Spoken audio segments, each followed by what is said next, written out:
आप सभी विद्यार्थियों का तोदी कॉलेज के YouTube चैनल पर एक बार फिर से स्वागत है, अभिनंदन है। जैसा कि अपन बात करें तो अंतिम क्लास में थोड़ा समय कम होने की वजह से अपना जो फाइनल जो टच था इसका डी बाई हैकेल का वो थोड़ा पेंडिंग में चल रहा था, उसको अपन कंप्लीट करते हैं। तो वो जो था अपना वो अपन कह सकते हैं कि उपरोक्त तथ्यों के आधार पर उपरोक्त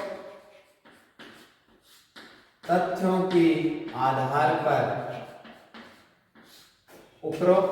के आधार पर चालकता को बताने के लिए चालकता के मान को बताने के लिए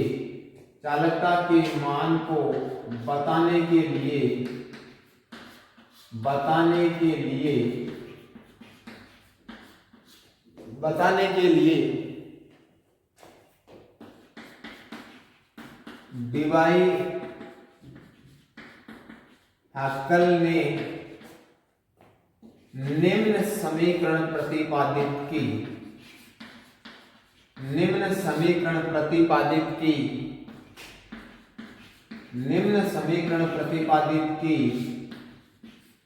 जिसे निम्न समीकरण प्रतिपादित की। पहले इसकी बात कर लेते हैं।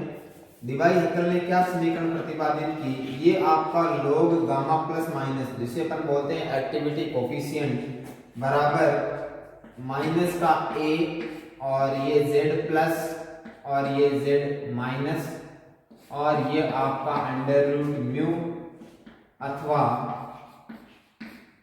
Under root I. ये समीकरण जो है आपका इक्वेशन नंबर 1, ये समीकरण आपको याद रखनी है अपने एग्जाम के हिसाब से। सबसे पहले शुरू के 4 से 5 स्टेटमेंट, उसके बाद में उन स्टेटमेंट के आधार पर अगर अपन लोग बात करें तो जो इक्वेशन आप लोगों का आया था log गामा प्लस माइनस बराबर माइनस का a z plus z minus root mu और रूट आई। यहाँ देखिए क्या क्या चीजें हैं ये। अगर अपन लोग बात करें तो ये जो है आपका log और गामा प्लस माइनस आई, इसे बोला जाता है एक्टिविटी कोफिशिएंट। क्या बोलते हैं इस चीज को अपन लोग? Activity coefficient. ठीक है। उसके बाद में माइनस ए है, वो क्या है? एक कांस्टेंट वैल्यू है। क्या है? नियतांक। इसकी वैल्यू कितनी होती है ये भी अपन बात करते हैं। और यहाँ पे ये जो z प्लस तथा z माइनस जो है इसे कहा जाता है आयनों पर आवेश, चार्ज ऑन आयन। आयनों पर आवेश, चार्ज ऑन आयन। म्यू की अगर अपन लोग बात करें, म्यू अथवा आई, इसे बोला जाता है आप लोगों का आयनिक सामर्थ्य। क्या बोला जाता है? आयनिक सामर्थ्य, आयनिक स्ट्रेंथ। क्लियर है? तो अगर अपन बात करें उपरोक्त 5 स्टेटमेंट की, तो उपरोक्त तथ्यों के आधार पर चालकता के मान को बताने के लिए डी बाई हैकेल ने निम्न समीकरण को प्रतिपादित की। वो इक्वेशन आया आपका log गामा प्लस माइनस बराबर माइनस का a z plus z minus और आपका रूट म्यू अथवा रूट आई, इसे बोला जाता है आप लोगों का डी बाई हैकेल इक्वेशन। यहाँ पे देखिए आपका log गामा प्लस माइनस की बात करें तो ये होता है आप लोगों का एक्टिविटी कोफिशिएंट। माइनस का a, माइनस तो सिंबल है, ये a क्या है आपका? एक कांस्टेंट वैल्यू आएगी। z प्लस और z माइनस क्या है? चार्ज ऑन आयन, आयनों पर आवेश। और म्यू अथवा आई क्या होता है आप लोगों का? आयनिक सामर्थ्य। इस चीज को आप लोग नोट करें, उसके बाद में अपन आगे की बात करते हैं।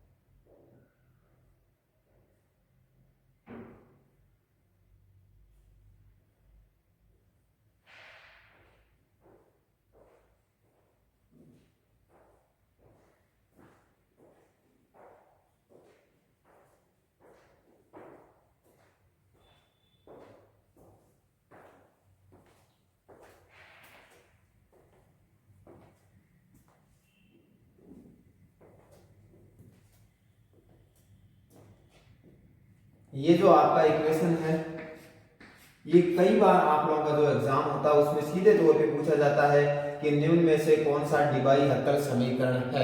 तो आपको यहाँ पे कई बार माइनस दे देगा, कई बार माइनस नहीं देगा, कई बार ये जो चीजें हैं, तो यहाँ से आपको ये जो सिंबल है माइनस साइन है, इसको आपको ध्यान में रखना है। ये वाला जो इक्वेशन होता है वो क्या होता है आप लोगों का डिबाई हक्कल इक्वेशन।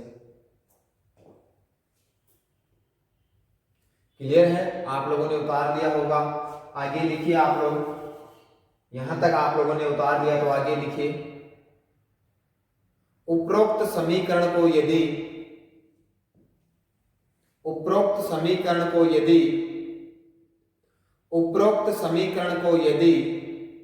25 डिग्री सेंटीग्रेड ताप अथवा 298 केल्विन ताप, उपरोक्त समीकरण को यदि 25 डिग्री सेंटीग्रेड ताप अथवा 298 केल्विन ताप तथा 1 मोलर कॉन्सेंट्रेशन तथा 1 मोलर सांद्रता पर हल किया जाए तो,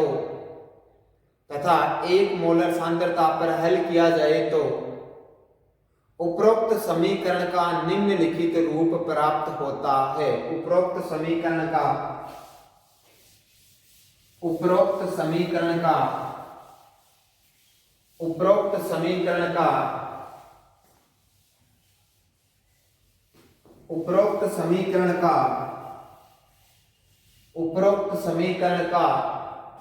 निम्नलिखित रूप प्राप्त होता है। उपरोक्त समीकरण का निम्नलिखित रूप प्राप्त होता है। क्या चेंज आएगा, ये लोग तो गामा प्लस माइनस वही रहेगा, लेकिन ये जो माइनस है ए, इसकी वैल्यू फिक्स हो जाएगी आपका माइनस का 509, और ये आएगा आपका ये z प्लस, बाकी वही चीज रहेगी z माइनस, और ये आपका रूट म्यू अथवा आप लोगों का रूट आई, जिसे बोला जाता है इक्वेशन 2। क्या कहते हैं, समीकरण नंबर 2।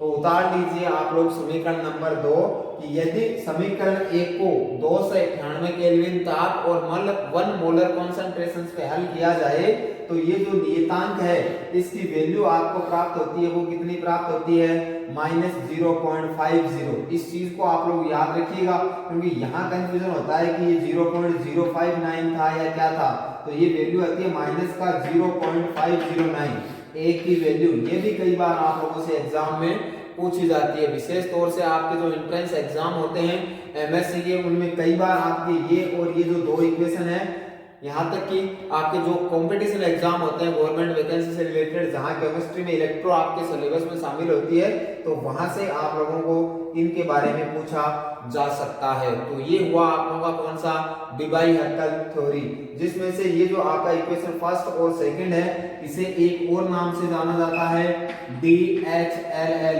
डिबाई हक्कल के सीमांतता का नियम। तो वो भी आप लोग लिख लीजिए, समीकरण 1 तथा 2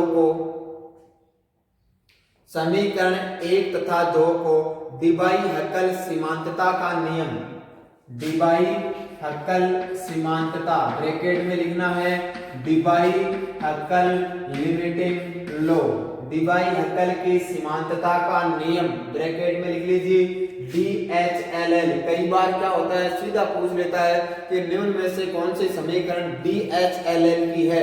तो DHLL का मतलब क्या होता है, डिबाई हक्कल लिमिटिंग लॉ, यानी कि किस थ्योरी की बात करता है आप लोगों से, डिबाई हक्कल की। तो अपन ये भी कह सकते हैं कि समीकरण 1 व समीकरण 2 को क्या कहा जाता है, डिबाई हक्कल की सीमांतता का नियम, डिबाई हक्कल लिमिटिंग लॉ भी इसे कहा जाता है। तो ये कौन सी थ्योरी हुई आप लोगों की, थ्योरी नंबर 3, जो कि आपका कंप्लीटली मैंने आपको बता दिया है। ऐसे के ऐसे आप लोग एग्जाम में उतार दीजिएगा, आपको जो है अच्छे से अच्छे नंबर आप लोगों को इसमें मिल जाएंगे। आप लोगों के नंबर कटने की संभावना क्या हो जाएगी, बहुत ही कम रहेगी। ठीक है, 3.5 का आएगा तो 3 के आसपास आप लोग आराम से पहुंच जाओगे। तो ये हुआ आप लोगों का कौन सा, डिबाई हक्कल लिमिटिंग लॉ। अब आपका केवल एक लॉ बचा हुआ है, इसकी सीमा लिखना चाहो तो आप लोग लिख लीजिए, यह दुर्बल विद्युत अपघट्य विलीनों की व्याख्या नहीं करता, यह दुर्बल विद्युत अपघट्य विलीनों की व्याख्या नहीं करता। लिख लीजिए आप लोग, it can not explain weak electrolytic solution या conductance of weak electrolytic solution कौन एक्सप्लेन नहीं करता? डीबाई हैकल एक्सप्लेन नहीं करता। अब इस सिद्धांत की कुछ कमजोरियां रहेंगी, उसकी भी अपन बात करेंगे। किसके अंदर बात करेंगे? तो आपका जो नंबर 4 जो नई थ्योरी है वो है आप लोगों का क्या है? डीबाई, उसके बाद में आपका हैकल जो कि अपन पहले से पढ़ रहे हैं, और एक इनके साथ में आएगा आपका ऑन्सगर, डीबाई हैकल ऑन्सगर थ्योरी सिद्धांत, जिसे जाना जाता है आप लोगों का DHO समीकरण के नाम से भी जाना जाता है, डीबाई हैकल थ्योरी, या कई बार सीधा पूछ लेता है DHO समीकरण के नाम से। किसके नाम से? DHO समीकरण के नाम से। तो देखिए डीबाई हैकल ऑन्सगर थ्योरी क्या है, DHO इक्वेशन क्या है, तो इसका भी आप लोगों के जो सिलेबस है उसमें आपका लिखा हुआ है प्राइमरी ट्रीटमेंट फॉर या elementary treatment for Debye Huckel as well as Debye Huckel Onsager theory, यानी कि आप लोगों को इनके इनिशियल स्टेटमेंट है उनको पढ़ना है, और उन स्टेटमेंट के आधार पे एक आप लोगों को जो फाइनल इक्वेशन देनी है, सीधे तौर पे आपको वो इक्वेशन देनी है, आपको डेराइव इक्वेशन वो नहीं करनी रहती है।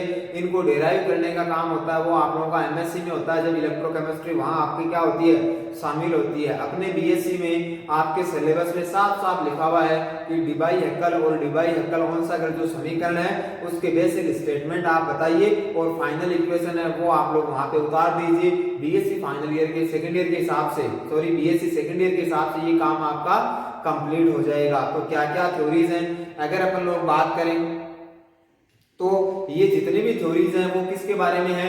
चालकता के बारे में। थोड़ा सा आप लोग इस चीज को समझिएगा कि चाहे आप लोग आरेनियस की थ्योरी की बात करो, चाहे आप लोग ओस्टवाल्ड की बात करो, चाहे डीबाई हैकल की किसी भी थ्योरी की बात करो, कुल मिलाकर के वो किसके इर्द गिर्द आती है? आप लोगों के आयनों के इर्द गिर्द आती है। यानी वियोजन की मात्रा, आयन कितने होंगे, आयनों की गतिशीलता कितनी होगी, तो आयनों की मात्रा, आयनों की गतिशीलता, ये सारे फैक्टर किसको प्रभावित करते हैं? चालकता को भी प्रभावित करते हैं। किसको प्रभावित करते हैं? चालकता को भी प्रभावित करते हैं। तो कुल मिलाकर के ये जो चारों जो थ्योरी है फाइनली अपना जो एप्लीकेबल होती है वो किस पे होती है? चालकता पे एप्लीकेबल होती है। अब देखिए क्या है, अगर अपन बात करें तो इससे पहले अपन लोगों ने जो थ्योरी पढ़ी वो क्या पढ़ी थी? Debye Huckel limiting law. जब डीबाई हैकल लिमिटिंग लॉ जो कि परबल वैद्युत अपघट्य पे लागू होता है, आप लोगों ने कोई भी परबल वैद्युत अपघट्य लिया और उस परबल वैद्युत अपघट्य को आप लोगों ने ध्रुवीय विलायकों में डिसॉल्व कर दिया, वहां आप लोगों के आयन बन गए, और इन आयनों की वजह से जो चालकता आई वो आप लोगों ने बोल दी आयनिक चालकता। क्या बोल दी? आयनिक चालकता। अब देखिए यहाँ पे चालकता है वो सबसे पहले तो डिपेंड करेगी नंबर ऑफ आयंस पे, किस पे? नंबर ऑफ आयंस पे, फिर ये जो विलायक लिया इसकी प्रकृति पे, फिर आयनों के मूवमेंट पे, यानी बहुत सारे ऐसे फैक्टर होते हैं जो चालकता को क्या करते हैं? प्रभावित करते हैं। तो अपन लोगों ने ये देखा कि जब आप लोगों ने DHLL यानी कि डीबाई हैकल जो थ्योरी है उसके स्टेटमेंट के आधार पे, उसके पोस्टुलेट के आधार पे, उसके तथ्यों के आधार पे जब इस परबल वैद्युत अपघट्य विलयनों की चालकता का मान ज्ञात किया, किसका मान ज्ञात किया? चालकता का मान ज्ञात किया, तो यह पाया गया कि ये जो आप लोगों का डीबाई हैकल लिमिटिंग लॉ है इसमें जो चालकता है, अगर अपन उसकी बात करें चालकता की, तो अगर एक तो होती है आप लोगों की सैद्धांतिक चालकता, एक होती है आप लोगों की प्रायोगिक चालकता, एक तो होती है आप लोगों की थ्योरेटिकल कंडक्टेंस और एक क्या होती है आप लोगों की एक्सपेरिमेंटल कंडक्टेंस। तो अपन लोगों ने ये देखा कि अगर अपन डीबाई हैकल की बात करें और कोई भी वैद्युत अपघट्य, माना ये वैद्युत अपघट्य ए भी वैद्युत अपघट्य है, आप लोग उसको पानी में डिसॉल्व करोगे तो इतने आयन बनेंगे, इतनी इसकी गतिशीलता होगी, इस तरीके से इसका वियोजन होगा, इस आधार पे इसकी चालकता इतनी होनी चाहिए। तो ये तो सब किस पे आधारित है?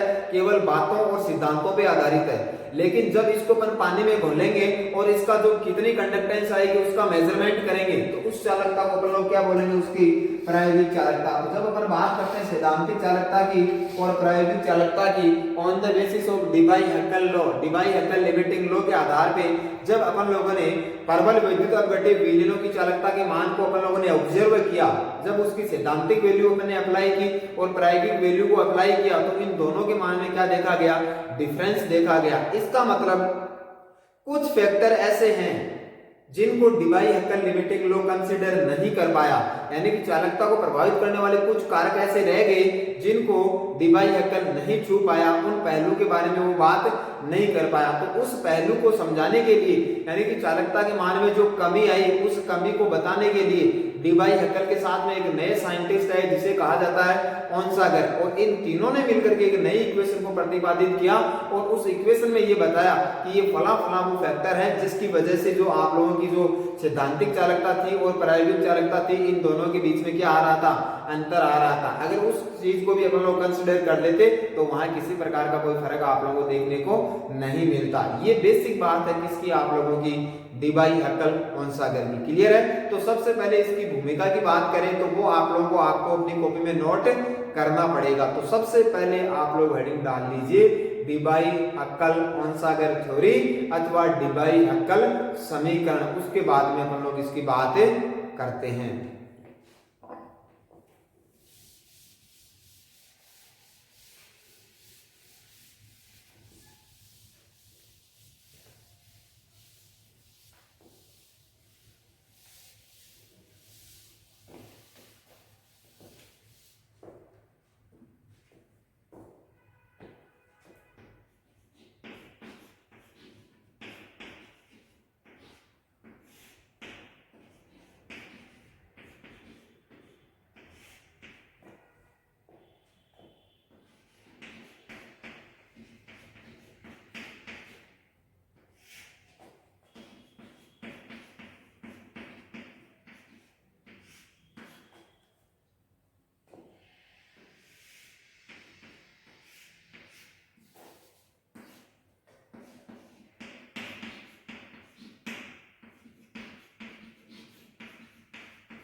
अब देखिए अपन लिखते हैं इस समीकरण की जरूरत क्यों पड़ी। तो जो मैंने आपको बताया वो बात आपको अपने नोटबुक में नोट करनी पड़ेगी। तो पेन उठाइए और नोटबुक में आप लोग लिखिए, जब परबल विद्युत अपघट्य विलयनों की चालकता का मान, जब परबल विद्युत अपघट्य विलयनों की चालकता का मान, जब परबल विद्युत अपघट्य विलयनों की चालकता का मान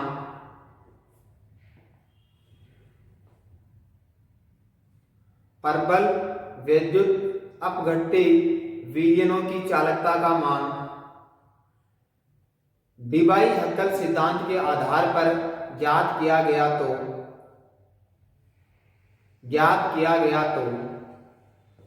डीबाई हैक्कल सिद्धांत के आधार पर ज्ञात किया गया तो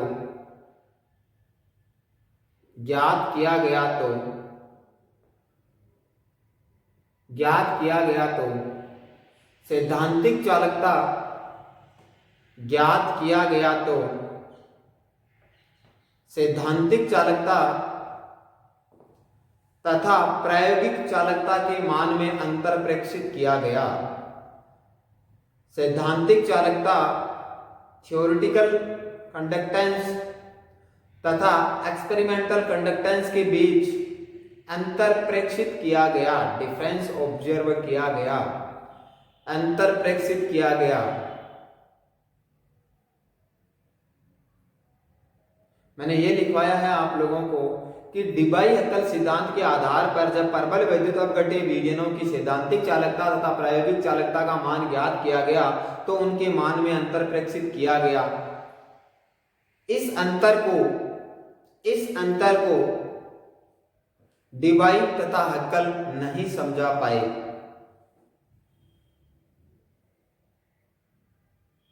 डीबाई तथा हैक्कल नहीं समझा पाए। डीबाई तथा हैक्कल नहीं समझा पाए। डीबाई तथा हैक्कल नहीं समझा पाए। ठीक है, क्लियर है? अगला पैराग्राफ में आप लोग लिखिए, चालकता के मान में पाए जाने वाले इस अंतर को समझाने के लिए, चालकता के मान में पाए जाने वाले इस अंतर को समझाने के लिए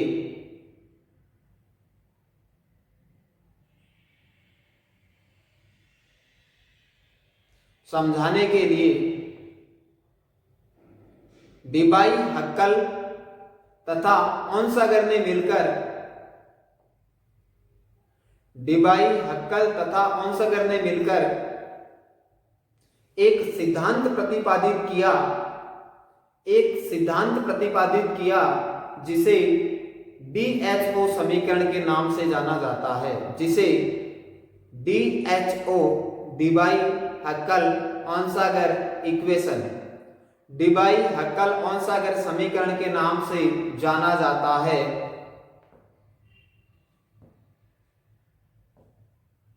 डिबाई हक्कल ओंसागर के नाम से जाना जाता है। डिबाई हक्कल ओंसागर के नाम से जाना जाता है। क्लियर है? आगे पैराग्राफ फिर चेंज कीजिए, लिखिए, शॉर्ट में लिख लीजिए आप लोग। DHO ने, डिबाई हक्कल ओंसागर ने डिबाई हक्कल तथा ओंसागर ने चालकता के मान में जो अंतर पाया जाता है, चालकता के मान में जो अंतर पाया जाता है, चालकता के मान में जो अंतर पाया जाता है, चालकता के मान में जो अंतर पाया जाता है, चालकता के मान में जो अंतर पाया जाता है, उसके लिए निम्नलिखित कारक जिम्मेदार होते हैं। उसके लिए निम्नलिखित कारक जिम्मेदार होते हैं।